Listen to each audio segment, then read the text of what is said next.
कौसल्या सुप्रजा रामपूर्वा सन्ध्या प्रवर्तते उत्तिष्ठ नरशार्दूल कर्तव्यं दैवमान्धिकम् कौसल्या सुप्रजा रामपूर्वा सन्ध्या प्रवर्तते उत्तिष्ठ नरशार्दूल कर्तव्यं दैवमान्धिकम् उत्तिष्ठोत्तिष्ठ गोविन्द उत्तिष्ठ गरुडध्वज उत्तिष्ठ कमलाकान्ता त्रैलोक्यं मङ्गलं कुरु उत्तिष्ठोत्तिष्ठ गोविन्द उत्तिष्ठ गरुडध्वज उत्तिष्ठ कमलाकान्ता त्रैलोक्यं मङ्गलं कुरु मातः समस्त जगतां मधुकैटभारे वक्षो विहारिणि मनोहर दिव्यमूर्ते श्रीस्वामिनि श्रुत जनप्रियदानशीले श्रीवेङ्कटेश दयिते तव सुप्रभातम् मातः समस्त जगतां मधुकैटभारे वक्षो विहारिणि मनोहर दिव्यमूर्ते श्रीस्वामिनि श्रुत जनप्रियदानशीले श्रीवेङ्कटेश दयिते तव सुप्रभातम् तव सुप्रभातमरविन्दलोचने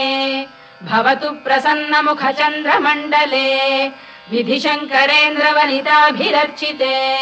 वृषशैलनाथ दयिते दयानिधे अत्र्यादिसप्तऋषयः समुपास्य सन्ध्याम् आकाश सिन्धु कमलानि मनोहराणि आदाय पादयुगमर्चयितुम् प्रपन्नाः शेषाद्रिशेखर विभो तव सुप्रभातम् पञ्चाननाब्ज भव षण्मुखवासवाद्याः त्रैविक्रमादिचरितम् विबुधास्तुवन्ति भाषापतिः पठति वासरशुद्धिमारात् शेषाद्रिशेखर विभो तव सुप्रभातम् ईषत्प्रफुल्ल सरसीरुहनारिकेलपूगद्रुमादिसुमनोहर पालिकानाम् आवाति मन्दमनिलः सह दिव्यगन्धैः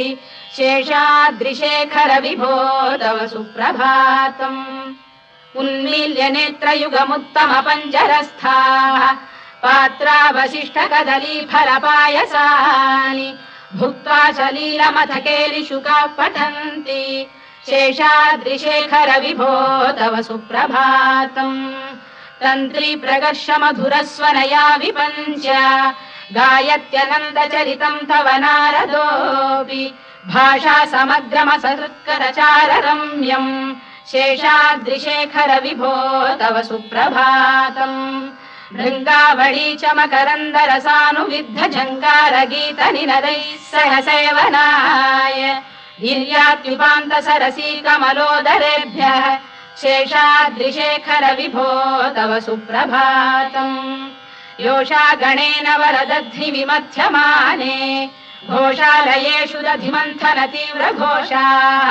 रोषात् कलिम् विदधते ककुभश्च कुम्भाः शेषाद्रिशेखर विभो तव सुप्रभातम् पद्मेश मित्र शतपत्र गतालिवर्गाः हर्तुम् श्रियम् कुवलयस्य निजाङ्गलक्ष्म्या भेरी निनादमिव बिभ्रति तीव्रनादम् शेषाद्रिशेखर विभो तव सुप्रभातम् श्रीमन्नभीष्टवरदाखिल लोकबन्धो श्री श्रीनिवास जगदेकदयैक सिन्धो श्रीदेवतागृह भुजान्तल दिव्यमूर्ते श्रीवेङ्कटाचलपते तव सुप्रभातम् श्रीमन्नभीष्टवरदाखिल लोकबन्धो श्री श्रीनिवास जगदेकदयैक सिन्धो श्रीदेवतागृह भुजान्तर दिव्यमूर्ते श्रीवेङ्कटाचलपते तव सुप्रभातम् श्रीस्वामि पुष्करिणिकाप्लव निर्मलाङ्गाः श्रेयोर्थिनो हर विरिञ्च सनन्दनाद्याः द्वाये वसन्ति वरवेत्र हतोत्तमाङ्गाः श्रीवेङ्कटाचलपते तव सुप्रभातम् श्रीशेषशैल गरुडाचल वेङ्कटाद्रिनारायणाद्रिवृषभाद्रिविषाद्रिमुख्याम् आख्याम् त्वदीय वसतेरनिशम् वदन्ति श्रीवेङ्कटाचलपते तव सुप्रभातम् सेवा परा शिव सुरेश कृशानुधर्म रक्षोऽम्बुनाथ पवमान धनाधिनाथाः बद्धाञ्जलि प्रविलसन् निज शीर्षदेशाः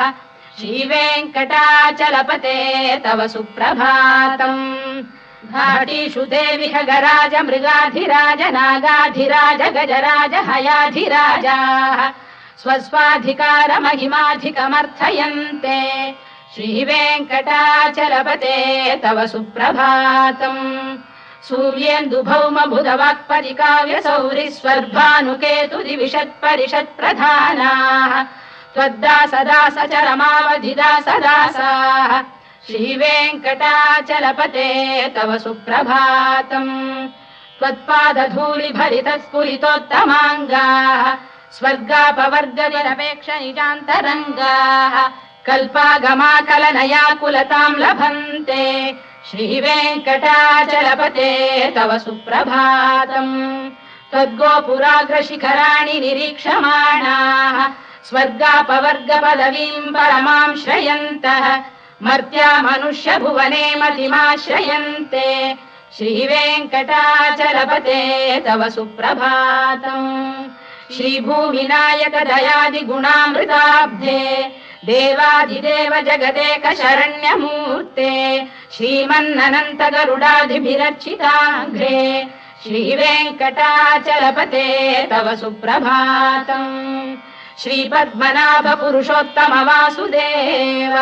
वैकुण्ठ माधव जनार्दन चक्रपाणे श्रीवत्स चिह्न शरणागत पारिजात श्रीवेङ्कटाचलपते तव सुप्रभातम् कन्दर्पदर्पहर सुन्दर दिव्यमूर्ते कान्ताकुजाम्बुरुह कुड्मललोल दृष्टे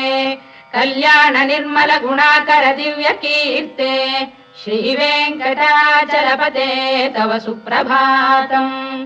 मीनाकृते कमठकोल नृसिंहवर्णिन् स्वामिन् परश्वत तपोधन रामचन्द्र शेषांश रामयदुनन्दन कल्किरूप श्रीवेङ्कटाचलपते तव सुप्रभातम् लेलालवङ्ग घनसार सुगन्धितीर्थम् दिव्यम् वियस्सरिति हेम घटेषु पूर्णम् धृत्वाद्य वैदिक शिखामणयः प्रहृष्टाः तिष्ठन्ति वेङ्कटपते तव सुप्रभातम् भास्वानुदेति विगचानि सरोरुहाणि सम्पूरयन्ति निनदैः कगुभो विहङ्गाः श्रीवैष्णवाः सततमर्थितमङ्गलास्ते धामाश्रयन्ति तव वेङ्कट सुप्रभातम् ब्रह्मादयः सुरवराः समहर्षयस्ते सन्तः सनन्दन मुखास्तव योगिवर्याः धामान्तिके तव हि मङ्गलवस्तु हस्ताः श्रीवेङ्कटाचलपते तव सुप्रभातम् लक्ष्मीनिवास निरवद्य गुणैक सिन्धो संसार सागर समुत्तरणैकसेतो वेदान्त वेद्य निज वैभव भक्त भोग्य श्रीवेङ्कटाचलपते तव सुप्रभातम् लक्ष्मीनिवास निरवद्य गुणैक सिन्धो संसार सागर समुत्तरणैकसेतो वेदान्त वेद्य निज वैभव भक्त भोग्य श्रीवेङ्कटाचलपते तव सुप्रभातम् इत्थम् वृषाचलपतेरिह सुप्रभातम् ये मानवाः प्रतिदिनम् पठितुम् प्रवृत्ताः तेषाम् प्रभात समये स्मृतिरङ्गभाजाम् प्रज्ञाम् परार्थ सुलभाम् परमाम् प्रसूते इत्थम् वृषाचलपतेरिह सुप्रभातम् ये मानवाः प्रतिदिनम् पठितुम् प्रवृत्ताः तेषाम् प्रभात समये स्मृतिरङ्गभाजाम् प्रज्ञाम् परार्थ सुलभाम् परमाम् प्रसूते कमलाकुच चूचुक कुङ्कुमतो नियतारुणितातुल नीलतनो कमलायतलोचन लोकपते विजयी भव वेङ्कटशैलपते कमलाकुच चूचुक कुङ्कुमतो नियतारुणितातुल नीलतनो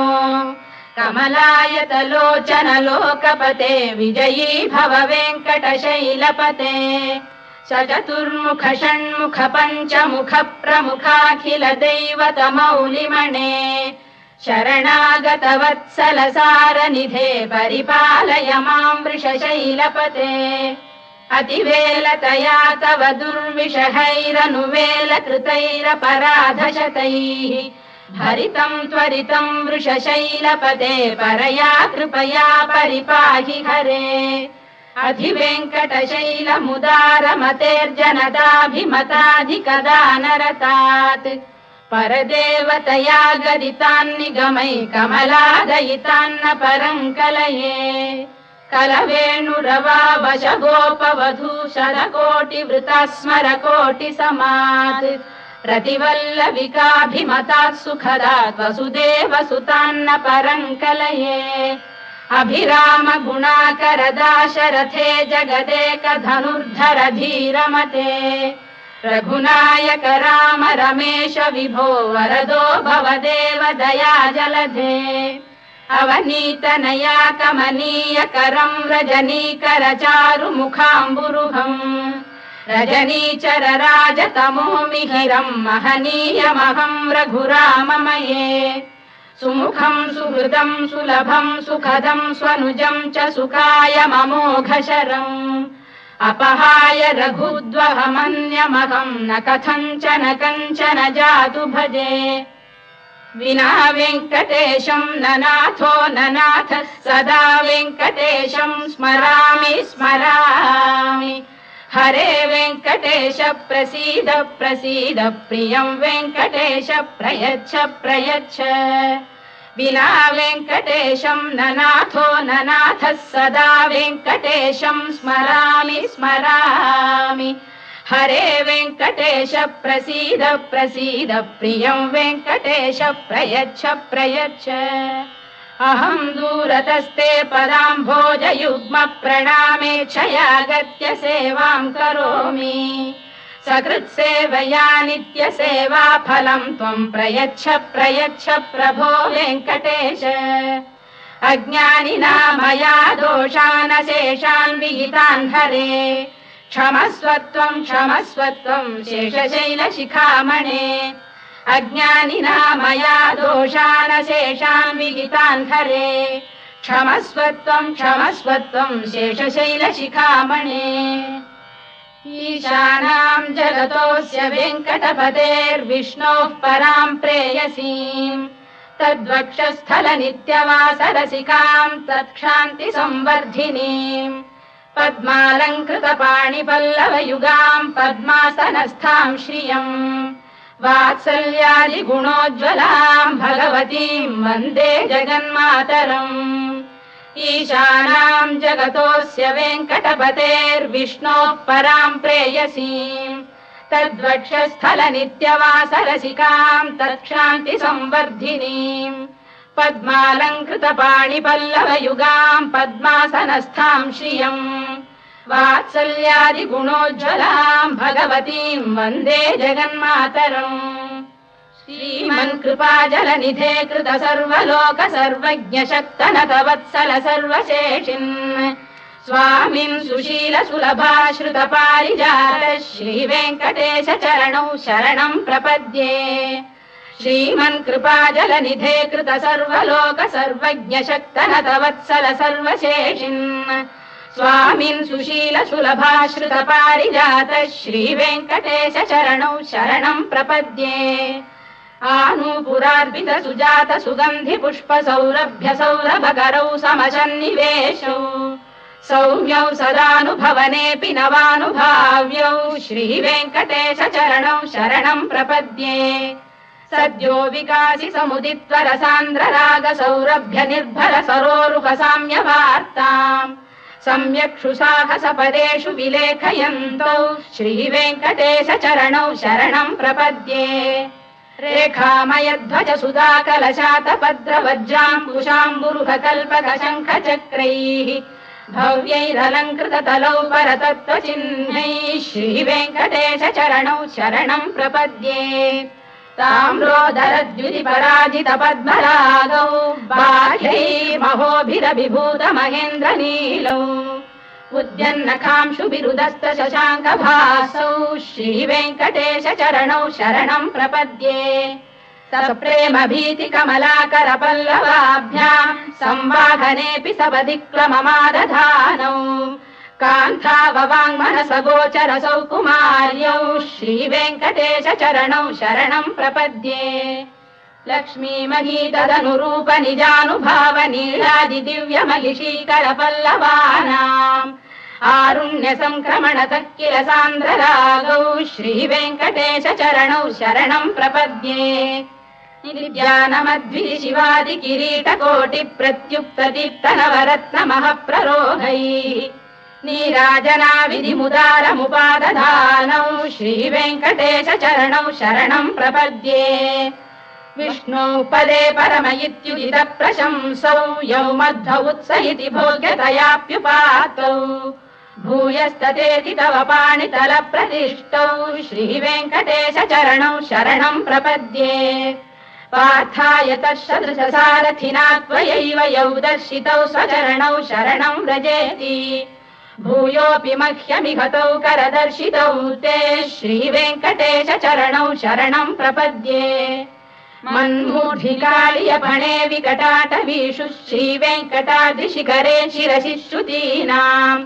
चित्तेऽप्यनन्य मनसाम् सममाहितौ ते श्रीवेङ्कटेश चरणौ शरणम् प्रपद्ये अम्लानघृष्यदवनीतलकीर्ण पुष्पौ श्रीवेङ्कटाद्रिशिखराभरणायमानौ आनन्दिताखिल मनोनयनौ तवैतौ श्रीवेङ्कटेश चरणौ शरणम् प्रपद्ये प्रायः प्रपन्न जनता प्रथमावगाह्यौ मातुस्तनाविव शिशोरमृतायमानौ प्राप्तौ परस्पर तुलामतुलान्तरौ ते श्रीवेङ्कटेश चरणौ शरणम् प्रपद्ये सत्त्वोत्तरै सतत सेव्य पदाम्बुजेन संसार तारक दयार्द्रदृगञ्चलेन सौम्योपयन्तृमुनिना मम दर्शितौ ते श्रीवेङ्कटेश चरणौ शरणम् प्रपद्ये सत्त्वोत्तरै सतत सेव्य पदाम्बुजेन संसार तारक दयार्द्रदृगञ्चलेन सौम्योपयन्तृमुनिना मम दर्शितौ ते श्रीवेङ्कटेश चरणौ शरणम् प्रपद्ये श्रीशश्रिया घटिकया त्वदुपाय भावे प्राप्ये त्वयि स्वयमुपेय दया स्फुरन्त्या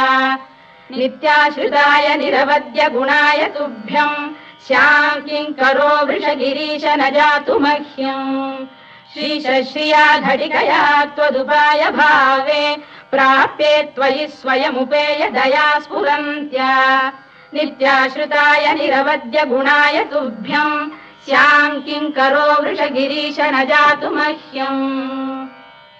श्रियकान्ताय कल्याण निधये निधयेऽर्थिनाम् श्रीवेङ्कटनिवासाय श्रीनिवासाय मङ्गलम् श्रियकान्ताय कल्याण निधये निधयेऽर्थिनाम् श्रीवेङ्कटनिवासाय श्रीनिवासाय मङ्गलम् लक्ष्मी सविभ्रमालोक सुभ्रू विभ्रम चक्षुषे चक्षुषे सर्वलोकानाम् वेङ्कटेशाय मङ्गलम् श्रीवेङ्कटाद्रिशृङ्गाग्रमङ्गलाभरणाङ्ग्रये मङ्गलानाम् निवासाय श्रीनिवासाय मङ्गलम् सर्वावयव सौन्दर्य सम्पदा सर्वचेतसाम् सदा सम्मोहनायास्तु वेङ्कटेशाय मङ्गलम् नित्याय निरवध्याय सत्यानन्द चिदात्मने सर्वान्तरात्मने श्रीमद्वेङ्कटेशाय मङ्गलम् स्वतः सर्वविदे सर्वशक्तये सर्वशेषिणे सुलभाय सुशीलाय वेङ्कटेशाय मङ्गलम् परस्मै ब्रह्मणे पूर्णकामाय परमात्मने प्रयुञ्जे परतत्त्वाय वेङ्कटेशाय मङ्गलम् आकालतत्त्वमश्रान्तमात्मनामनुपश्यताम् अतृप्त्यमृतरूपाय वेङ्कटेशाय मङ्गलम् प्रायस्वचरणौ पुंसाम् शरण्यत्वेन पाणिना कृपयादिशते श्रीमद्वेङ्कटेशाय मङ्गलम् दयामृततरङ्गिण्यास्तरङ्गैरिव शीतलैः अभाङ्गैः सिञ्चते विश्वम् वेङ्कटेशाय मङ्गलम् श्रद्भूषाम्बरहेतीनाम् सुषमावकमूर्तये सर्वार्तिशमनायास्तु वेङ्कटेशाय मङ्गलम् श्रीवैकुण्ठविरक्ताय स्वामी पुष्करिणीतटे रमया रममाणाय वेङ्कटेशाय मङ्गलम् श्रीवैकुण्ठविरक्ताय स्वामी पुष्करिणीतटे रमया रममाणाय वेङ्कटेशाय मङ्गलम् श्रीमत्सुन्दरजामातृमुनिमानसवासिने सर्वलोकनिवासाय श्रीनिवासाय मङ्गलम् मङ्गलाशासनपरैर्मदाचार्य पुरोगमैः सर्वैश्च पूर्वैराचार्यैः सत्कृतायास्तु मङ्गलम्।